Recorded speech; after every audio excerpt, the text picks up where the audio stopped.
Hi folks, Miss Karen here, and today we're going to do a little experiment with milk, specifically making plastic out of milk.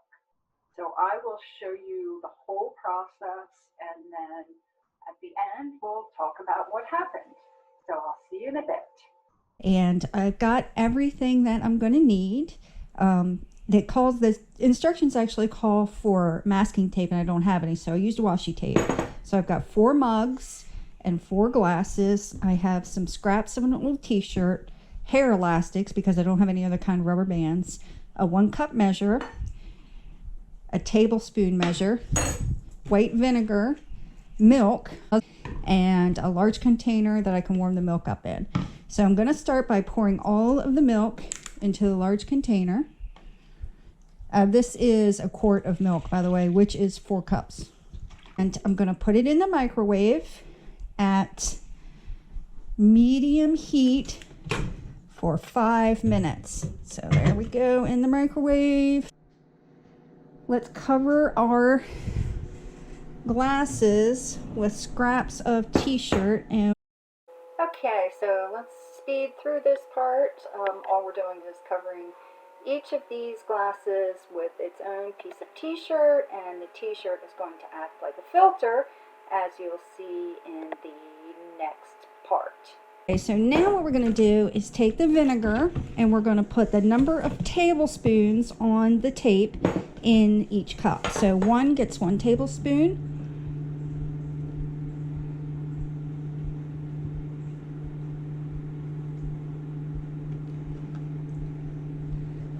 Two gets 2, and etc.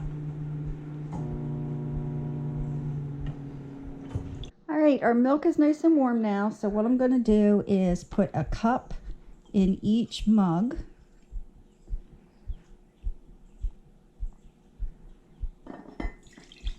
Oops. An assistant would be great right now.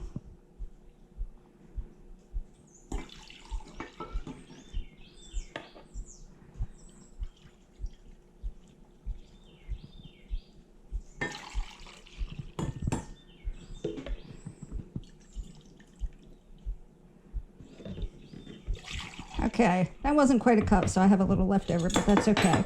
Give each of them a stir, just to make sure everything's nice and activated. We'll let them sit for about 30 seconds, give or take, just enough to get things moving in there. And then we will pour them each into their individual glass. So mug 1 goes to glass 1, mug 2 goes to glass 2, etc.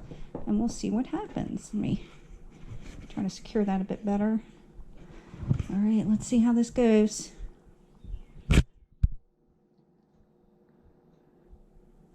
All right. Well, that's pretty messy. I need to poke that down a bit more. Get down in there, you. Just a little more.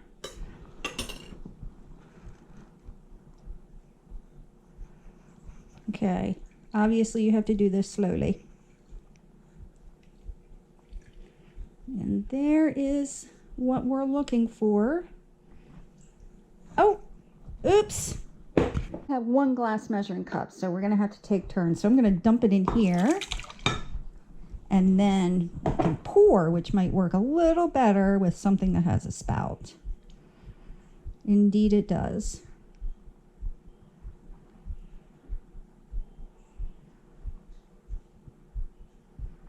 All right, I got some spread going on.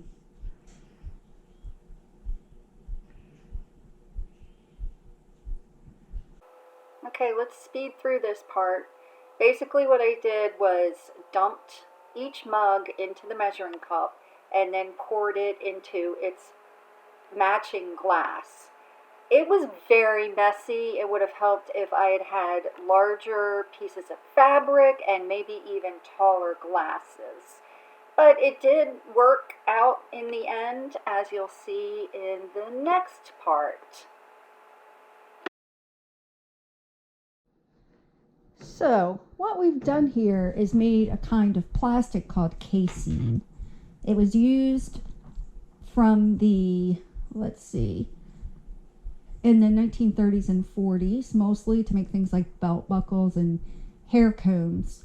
And how does it work? So plastic is a material that can be molded into any shape or many shapes.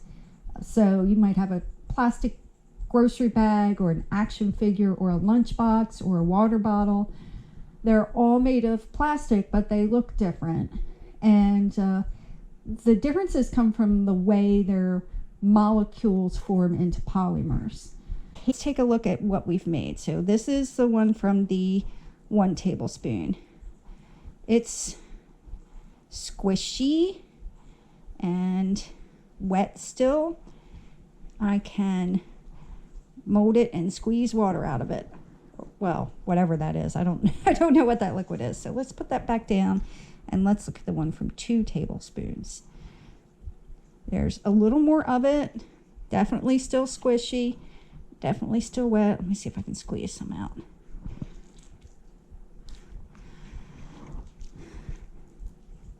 So if we wanted to really do some science here, we could, we would measure a little more carefully than I did. I just wanted to make plastic. And then after we squeeze as much of the liquid out as we can, we could weigh these and compare them to see which one actually made the most. But we're just going to eyeball it. So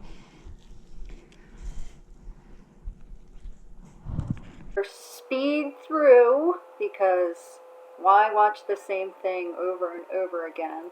I'm just going to try to squeeze as much liquid as I can out of each hunk of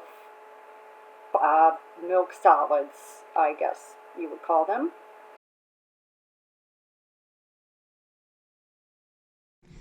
So 1, 2, 3, 4. 2 is not holding together very well. 2 is a hot mess. Okay, so what I want to do with these is mold them into, by hand, I'm not actually going to mold them, into the general shape of a button. So we'll end up with 4 round discs. And I'm not going to squeeze any more liquid out of them. We're going to see how this works. And this one. Can you hear that? It's going squish, squish, squish like a sponge. And this one. Okay. And now I want to put them on a plate, mark which one's which, and set them aside until they dry, which could take a couple of hours or it could be tomorrow. So we'll be back when they're all dry. This is what they looked like on the plate, and I ended up letting them dry for several days, as we'll discuss. And we've got the results here on this plate. Here's number 1. Let me describe it. See, it's kind of yellowy, still squishy in the middle. These have been drying for, let's see, Thursday, Friday, Saturday, Sunday, today's Monday. So this is the 5th day since they were made. It's still squishy in the middle. Number 2 is not squishy at all. Number 3 is not squishy at all. Number 4 is not squishy at all. And if you'll notice, this is 2, this is 3, this is 4. They're very similarly sized. So the next thing I want to try is comparing them to a plastic button.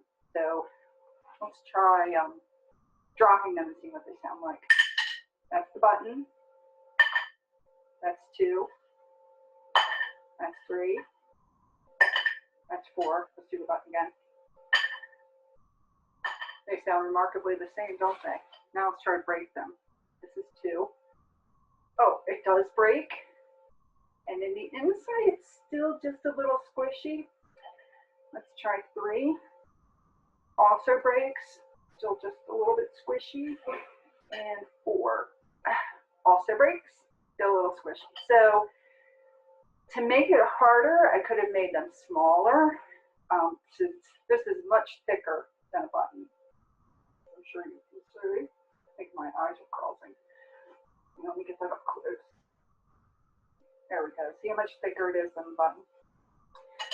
And another thing is, here, we'll get this piece. I've lost track of which is which now, but look how lumpy and bumpy this is compared to the button, which is nice and smooth. You see? So when they make casing plastic, like in a factory, they wash it with formaldehyde, which is poisonous. So we're not going to use it at home, but that's what helps make it smooth. So what's the outcome of the fantastic plastic? We definitely can make plastic out of milk, but it is not as well made, of course, as manufactured plastic.